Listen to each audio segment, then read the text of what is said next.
Shalom.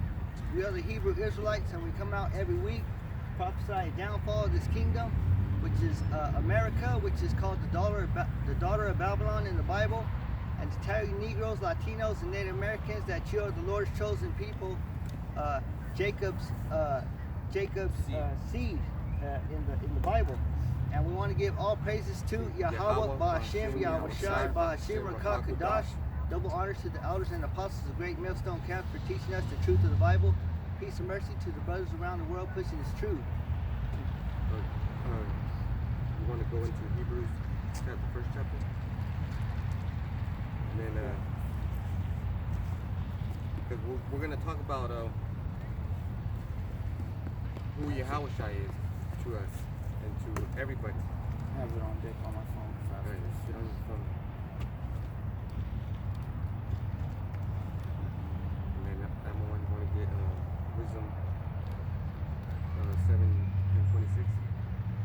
Alright, I got Hebrews 1. So go ahead, read the first one. Hebrews 1.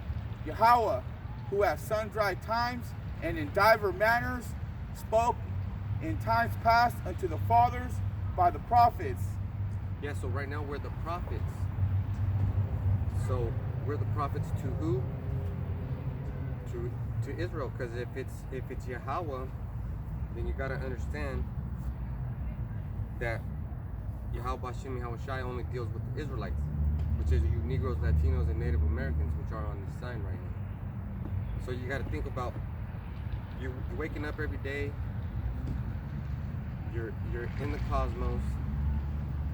You're in the world. You're in the aeon. You're in the time of age. You're in the chronos. You're in the time. And then these prophets keep popping up. Keep going. Hath in these last days spoken unto us by his Son, whom he hath appointed higher of all things, by whom also he made the worlds. Heir of all things. Now, do you want to go into, or can we go into the etymology of the words and of the word worlds? Because right here it says, hath in these last days spoken unto us by his Son. So the word right here in the Apocrypha and in the Bible, the King James Bible, is the word of Yahweh Ba'Hashem Yahweh Shai. And Yahweh Shai is speaking to the prophets. So whenever you get that word for worlds in Hebrews 1 and 2, because that's an important word. It says worlds, not world. It's talking about more than one. So what is more than one world? How could there be more than one world?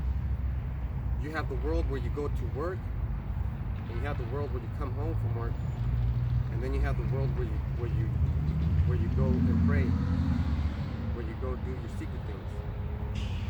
Go ahead. He's gonna get the definition. You said Hebrews 1 and 2. Yeah. For world? Yeah, for worlds.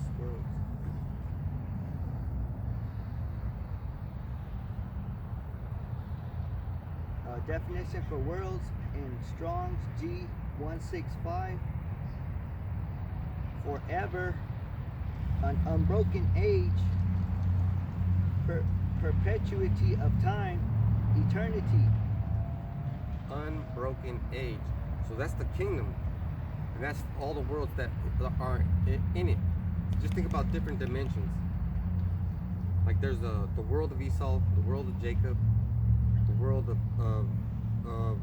Ammon and Moab. There's worlds within the worlds, like there's the martial art world. And there's a police world, there's a civil world, there's a citizen world. And then in the citizen world, there's subcultures, like gangs. Police are a gang. And then there's us, the Hebrew Israelites, the brotherhood, where we get together and we congregate and we talk about Yahweh Ba'Hashem Yahweh Shai and we do the thing. Like the brother said, Esau's world, because right here it also says a period of time, you know, and Esau's world is only a period of time. Yeah. Go ahead, get Hebrews 1 and 3. Hebrews 1 and 3. Who being the brightness of his glory and the express image of his person, and upholding all things by the word of his power, when he had by himself purged our sins, sat down on the right hand of the majesty on high. So that's who we're talking about. And we got Wisdom 7:26. That's what we're talking about. So, who being the brightness of his glory. So now we're going to talk about brightness, because people seem to get that confused with other things. Let me get Revelation 1 and 14. Because this is a good example. This is Revelation 1 and 14. His head and his hairs were white like wool, as white as snow, and his eyes were as a flame of fire. So his head, his whole complete head, were white like wool. But that's not all that is. It's telling you that it's white, but there's an aura to it. It's a brightness. Okay, go ahead, give me that wisdom. This is Wisdom of Solomon 7:26. For she is the brightness of the everlasting light, the unspotted mirror of the power of the Most High, and the image of his goodness. So the wisdom is unto a woman. The wisdom of Yahweh Shem Yahushai is what we're dealing with right here. So how can you compare that to anything in the world?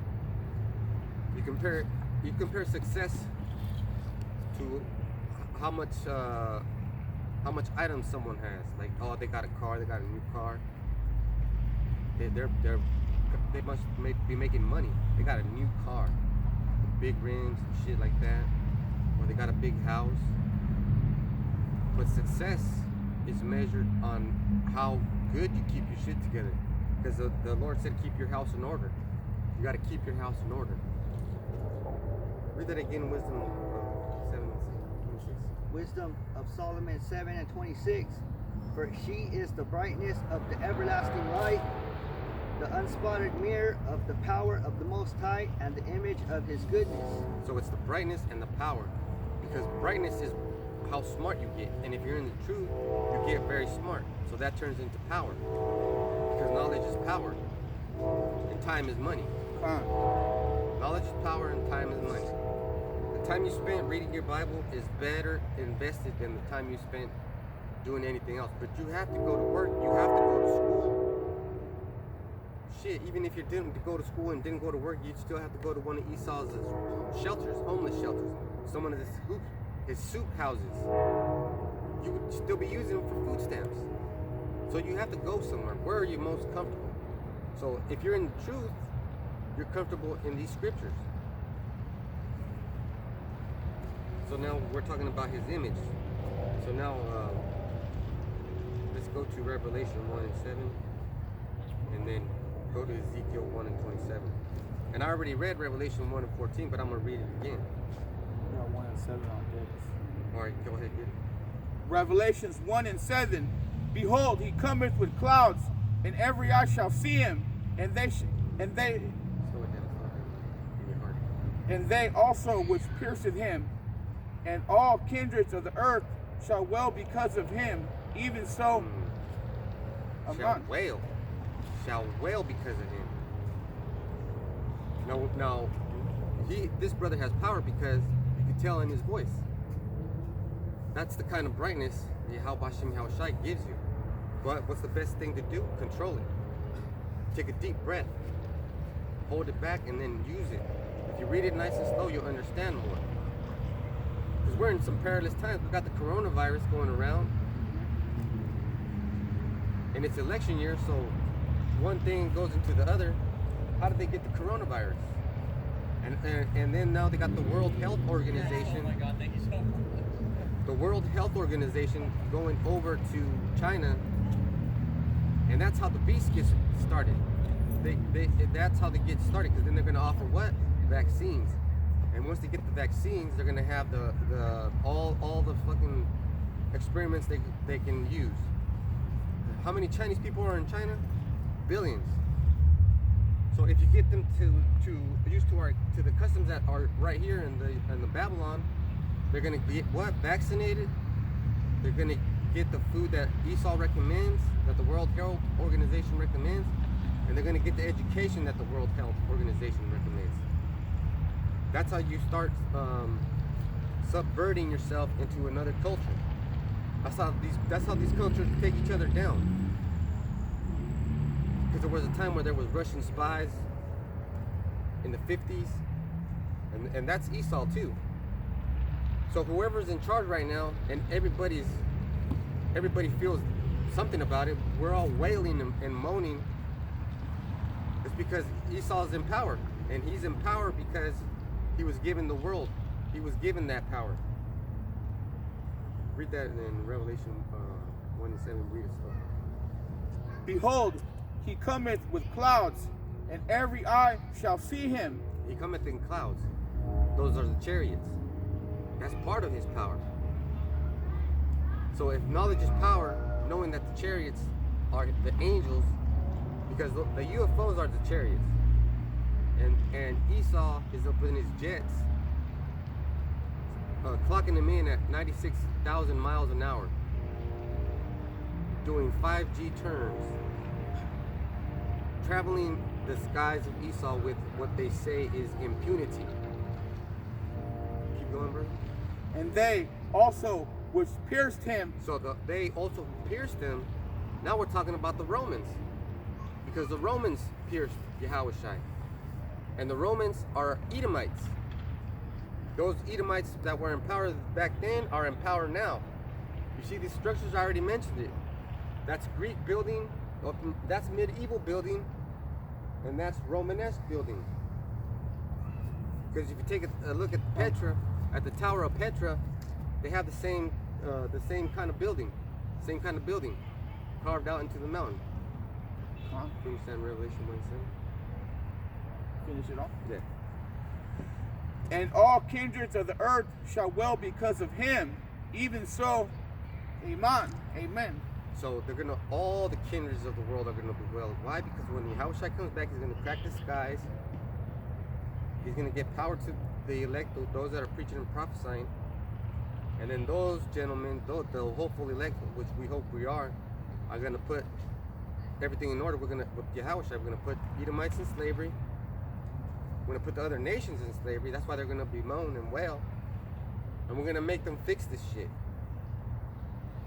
After we burn everything. Go ahead, give me that in Ezekiel 1:27. Ezekiel 1:27, and I saw as the color of amber, as the appearance of fire round about within it, from the appearance of his loins even upward, and from the appearance of his loins even downward, I saw as it were the appearance of fire. So just imagine that. Have you ever seen Dragon Balls? You ever seen that show where, so we got that appeared like amber, his aura from the waist, from his loins up as it appeared to fire, and from his loins down as it appeared to fire. So that's how you give off your aura. That's how you give off the power. So read that again. And I saw as the color of amber, as the appearance of fire round about within it. The appearance of fire, because angels are made of fire. We're made of fire. Our spirits are made of fire. This electricity that's powering this light is nothing but fire.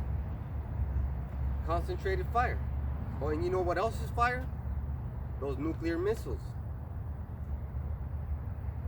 Those nuclear missiles. Go ahead. From the appearance of his loins even upward, and from the appearance of his loins even downward, as I saw, as it were the appearance of fire, and it had brightness round about. So now we're talking about the spiritual power. Now let's go to Isaiah 47:3. Get the definition for power.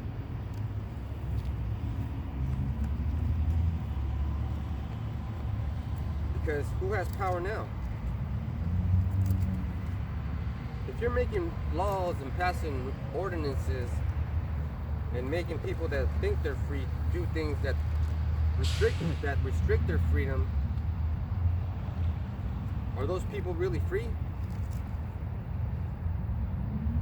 Because you're telling them what to do, and if you're telling someone what to do, you have power over them. So there's a thing called power over, which Esau is very good at, and a thing called power shared.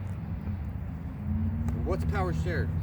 I learn the scriptures, I go out, teach the word, and then the brother that learns from me teaches another brother, and that brother teaches another brother, so forth and so on. Go ahead. So who has? I got Isaiah 47:3. Thy nakedness shall be uncovered, ye thy shame shall be seen. I will take vengeance, and I will not meet thee as a man. So when the power comes back, he's going to send his son, Yahushua, with the ultimate power, because Yahushua created the world. So if you create the world, if you create planets, if you create the sun, you have some power. You have some good power. So what kind of power is that? So what kind of nakedness is he going to show? Give me Isaiah 47:1. Got it. All right. Go ahead. Isaiah 47:1. O daughters of the 18 and 5. Go ahead. O daughters of the Chaldeans, for thou shalt no more be called tender and delicate. Tender and delicate. I wonder who that is. What could that possibly mean? We've gone over it time and time again. Keep going. Take the millstones and grind meal, uncover thy locks, make bare the leg, uncover thy, pass over the rivers. So the rivers is a flow of business. The flow of business. Where are you at? On 3. 3. Go to 1 again. O daughter of the Chaldeans. So the daughter of the Chaldeans is a government that keeps popping up. It's not talking about the Chaldeans, because the Chaldeans were in Abraham's time. Because now they're still doing things like the Chaldeans. Every power keeps passing their power. Go ahead. For thou shalt no more be called tender and delicate. So you're not going to be called tender and delicate, because something's going to happen to you. You're going to get those missiles rained on you. Keep going. Take the millstones and grind meal, uncover thy locks, make bare the leg, uncover the thigh, Yeah. pass over the rivers. So that's just showing your shame. So what do you got? You got a Bruce Jenner, Yeah. oh, Kylie Jenner, or whatever the hell he wants to call himself. That's embarrassing, because why? At one point in time, he was the epiphany of a man. He was the epitome of a man. He was an American man. And now what is he doing? He's got boobs on him. He went to go do that. Now he's looking like a woman. Job 18:5. Yea, the light of the wicked shall be put out. So that's the light of the wicked. They show you, because what are we doing? We're in the light. Everybody can see what we're doing. So the wickedness that Esau's doing, everybody can see. Like what's going on in Iran? We don't know. There's missiles going off in the Middle East, all kinds. There's wars going on that we don't know about, because this place is tender and delicate. This place is tender and delicate. Go ahead. I'm on. Read that one again.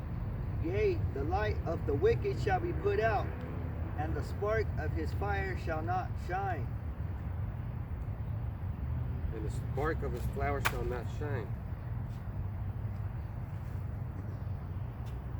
So now America is coming down. It's coming down hard.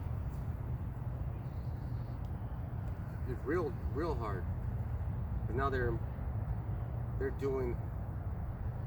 been doing the research, so now they're going to be doing the experiments with the World Health Organization. They're going to be chipping people in China so that they can get the vaccine for the coronavirus, and then that's going to make it where everybody's going to start doing it. And then World War III is going to pop off. And then the skies are going to crack. So go to Obadiah 1 and 10. And then hold on deck 9 and 10, Revelation 9 and 10. You got the definition for power?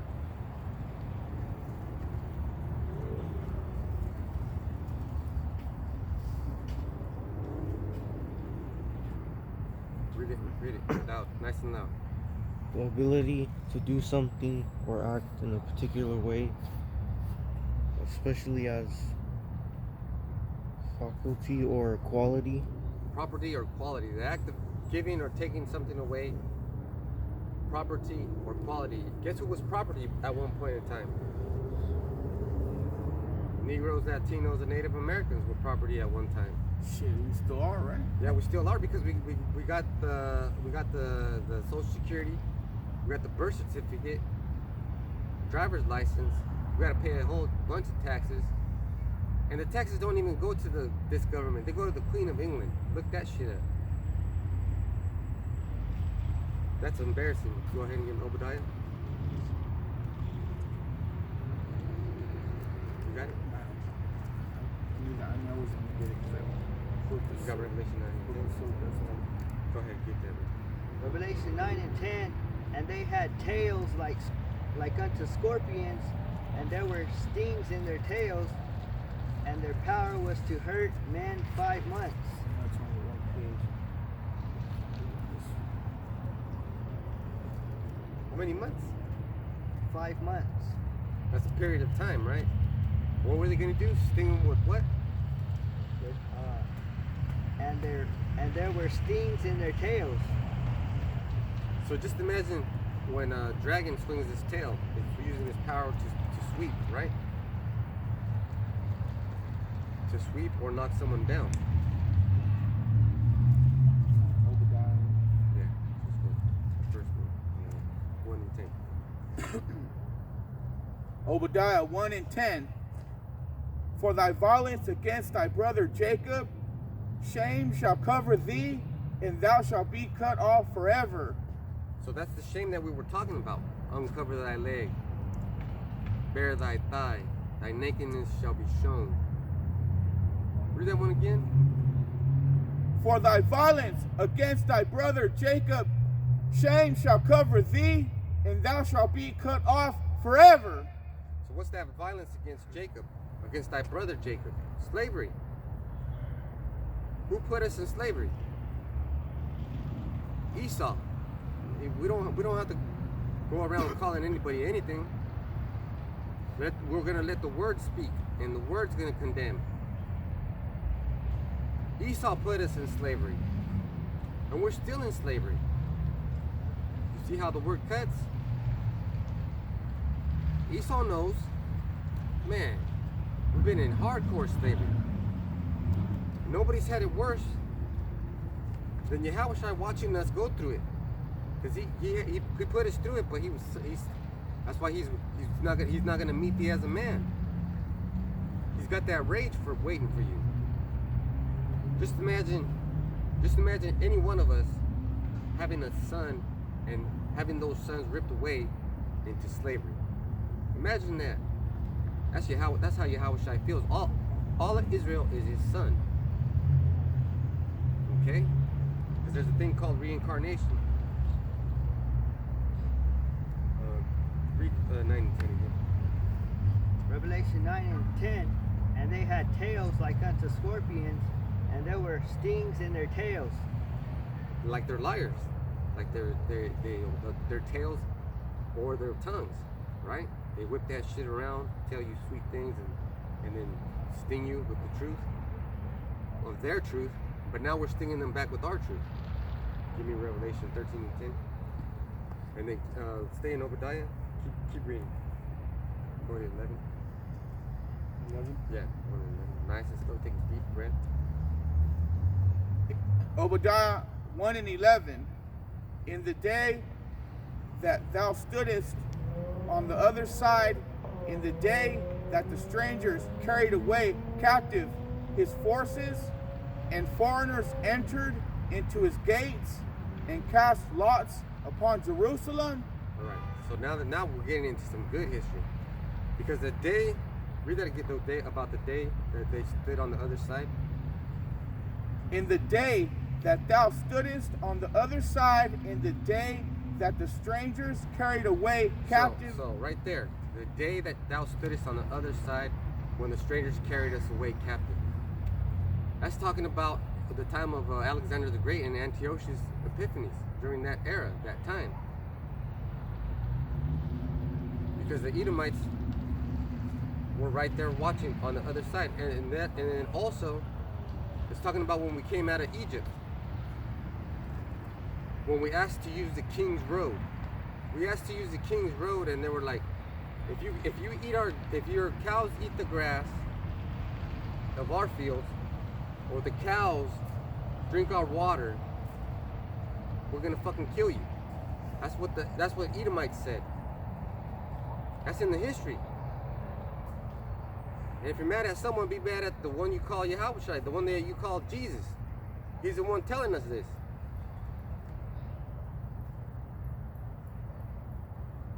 I mean, what's the big deal? It's your turn. What's the big deal? Go ahead. Revelation 13 and 10. He that leadeth into captivity shall go into captivity. He that killeth with the sword must be killed with the sword. So who's been doing that? Who? You fucking demon. This is the fucking devil. Yeah, he's torturing us. Because he's got the power to torture us. He's got the power to cut off your lights. He's got the power to call for martial law, trap you inside your own home. Imagine that, being trapped inside your own home. That's what happened in Rome. When after Yahushai's death, and then Yahushai prophesied about it, they martial law came, and it's in the book of Josephus. And you don't have to read the book of Josephus, you can just Google it. The Roman siege. And Jerusalem got fucked up. Not to mention the northern tribes. When Christopher Columbus came over here, he was chopping up our arms because we wouldn't collect gold fast enough.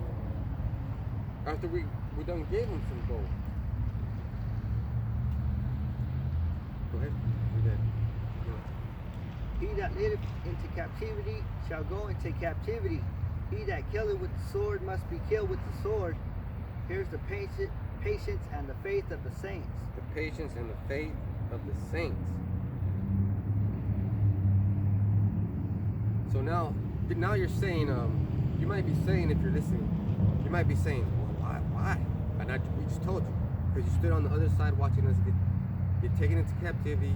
We asked you to use the King's Road. You said no. We gave you plenty of fucking chances. And then you sold your birthright for some soup. So this is Isaiah 44 and 1. Yet now here, O Jacob, my servant, and Israel, whom I have chosen. So just so you know, Jacob and Israel are the same person. Jacob is talking about all of us, and Israel is the chosen one. That's these Negroes, Latinos, and Native Americans. Let's go to Hebrews 1 and 13, and someone get Psalm 110, first verse. So 1 and 14, Hebrews. Yeah, 1 and 13. I got the Hebrews. Yes, sir. You got the Hebrews, brother? Go ahead, get it. 1 and 13. Hebrews 1 and 13. But to which of the angels said he, at any time sit on my right hand until I make thy enemies thy footstool? What of any of the angels did he say that to? Which one? You know what? And then I have to show you who are the angels. All right. So now let's see. Go ahead. Get that. This is Psalm 110, verse 1. Verse 1. Yahweh Bashim Yahushai said, unto my Lord, sit thou at my right hand until I make thine enemies thy footstool. So now our enemies are going to be made our footstool. And but first, Abba Yabar, can you please read that one again? The one I gave you. Hebrews 1:13. But to which of the angels said he at any time, sit on my right hand until I make thy enemies thy footstool? So now I'm going to explain to you which one of his sons. So all the angels are his sons, right? This is Job 1:6. Now there was a day when the sons of Yahweh came to present themselves before Yahweh Bashem Yahushai, and Satan came also with them, among them. Because why? Because Satan's also one of his sons. But to which one of his sons did he say, sit thou at my right hand? To Yahushai. Because Yahushai suffered all the things for us. You want to go to Hebrews 4:15 real quick? I'm the one's going to get it. So read that one again, Hebrews 1:13. But to which of the angels said he at any time, sit on my right hand until I make thy enemies thy footstool? So who are the enemies of our people? All the nations, because we read earlier that Yahushua is going to come back and all the nations are going to bewail. Go ahead, give me that in Hebrews 4:15. Hebrews 4:15. But we have not an high priest which cannot be touched with the feeling of our infirmities, but was in all points tempted like as we are, yet without sin. So Yahushua was tempted like us, so he knows us. But he was perfect. Read the first part again. For we have not an high priest which cannot be touched with the feeling of our infirmities. What's the feeling of our infirmities? Our constant sin. Our capacity of sin. We don't try to do it. We just do it. So that he has to be worth. Somebody has to be worthy to sit at the right hand. Because he knows the infirmity that's going on. See, the infirmity is like, man, everybody sees that. That's fucking infirmity of his hair. Yeah, that's an infirmity. So you think, and there's a lot of laws going into that. But we got to use proper words, right? We can't say the things that marginalize people. And in fact, everybody is marginalizing us. Excluding us socially because we have an opinion about something. Because we detest to see certain things.